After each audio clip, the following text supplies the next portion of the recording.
Scientific facts about barley grass. Ito about science ito ah. Ang barley grass ay simpleng damo lang yan.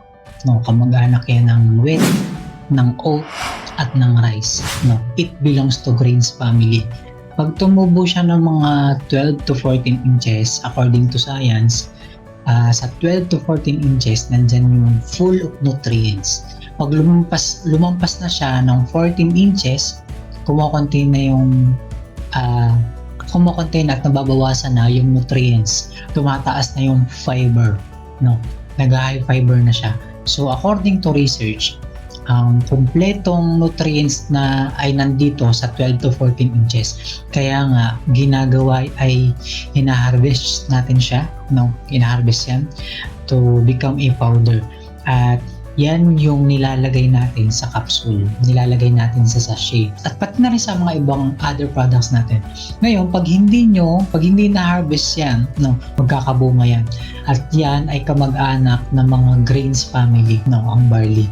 So, scientific facts about barley grass, ang scientific name niya ay Hordeum vulgare. Mga kaibigan na nakikinig nito ngayon, ang barley grass ay hindi na yan sekreto. Vulgar na yan. So, Hordeum vulgare, now, sino naka-discover nito? Sino ba siya? Sino ba ito? Si Dr. Yoshihide Hagiwara na ito. A renowned scientist, inventor, pharmacologist, entrepreneur. Meron siyang malaking drug company sa Japan. Ang problem sa drugs na naimbento niya, siya mismo may sakit. No. Kaya sabi niya nga doon, sabi niya ay Hagiwara grew aware of the problems caused by the many chemicals used in modern medicine. Ibig sabihin niya, alam niya at alam din natin na ang modern medicine ay merong side effect. No. Kung pang long term mo gagamitin yan. Yun yung side effect niya. Kahit vitamins, basta synthetic, ay sigurado ako na talagang madadamage ang kidney. Yung kidney natin because it's synthetic. Ito sabi niya, no? Kasi matagal na siyang nag-iimbento ng gamot kasi nga pharmacologist siya. Matagal na siyang nag-iimbento ng modern drugs. Ang problem ay siya mismo may sakit, no? Nagkasakit siya. So anong ginawa niya? Na-research niya, no? At ibinaling niya sa natural. At ito pa ang sabi niya. Dr. Hagiwara reports that he researched over 200 different plants over a period of 13 years. So sa madaling sabi ay marami siyang pinag-aralang mga natural fruits, vegetables, herbs, grasses. So 200 different kinds of plants. Yung isama mo na yung yung malunggay, moringa, isama na natin diyan. Yung dahon ng sili, isama na natin diyan. Yung kulitis, no, isama na natin diyan. Talbos, basta mga talbos, lahat pinag-aralan niya. Name it, 200 different kinds of plants. Ito maganda sa sinabi niya. He found that barley grass was the most excellent source of nutrients that the body needs for growth, repair, and well-being. So sa madaling sabi po, yung barley grass, meron siyang kapasidad na mag-repair, no? Mag-repair sa ating damaged body. Hindi dahil nagpo-promote ako ng isang company, no? Ang nakita ko as of today, wala nang tatalo sa barley grass in general. Sa totoo lang, sa nakikita ko ha. Kasi bakit? Ang barley grass ay nakategorize siya as food. Nakategorize siya as nourishment, no? Nutrients, at nakategorize siya as herb. Bakit? Kasi maraming gumagaling. Kaya nga sabi niya doon, body needs for growth, repair, and well-being. Pagpapagaling, nakakagaling siya. Now, next, ano pang sabi ni Dr. Hagiwara? Sabi niya, my research has shown that the green leaves of young barley plant contain the most prolific balanced supply of nutrients that exist on earth in a single source. Ito yung nakakatuwa. In a single source, no? Hindi po ako naniniwala sa mix. Alam nyo ba, ang nutrients, sa totoo lang, sensitive yan sa light. Sensitive yan sa heat. Kaya yung mga nabibili nating mga fruits, no, bibili natin mga fruits na nasa liquid form, nasa boteng clear. Yan ay mga placebo na lang dahil ang nutrients ay sensitive sa lights. Example, kumuha ka ng apple, hiwain mo sa gitna, ilagay nyo yung kalahati sa lamesa. Balikan mo after few hours. Makikita nyo na nag-oxidize. Nag-oxidize siya, naninitim.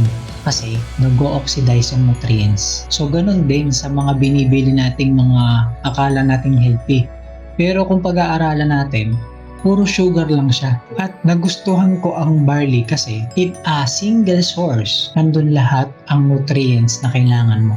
Hindi kasi ako believe sa fruit salad kasi binasa ko yung banal na kasulatan, scripture natin, sabihin natin ang Bible, from sa Genesis up to Revelation, wala akong nakitang fruit salad doon. Kasi bakit? Maganda ang vitamin C ng orange. Maganda ang vitamin C ng pineapple. Pero pag pinagsama mo siya, chemical reaction ang mangyayari.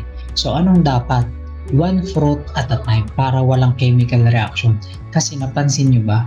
Pag kumain ka ng halo-halong prutas, tapos magugulat kayo, maya-mayang konti, maghahanap pa ng siya kasi nagkaroon ng chemical reaction. Pareha silang maganda, pero ang good news, ang maganda sa ating product sa barley grass, in a single source, nandun lahat ng kailangan ng ating katawan. Ganyan kakompleto.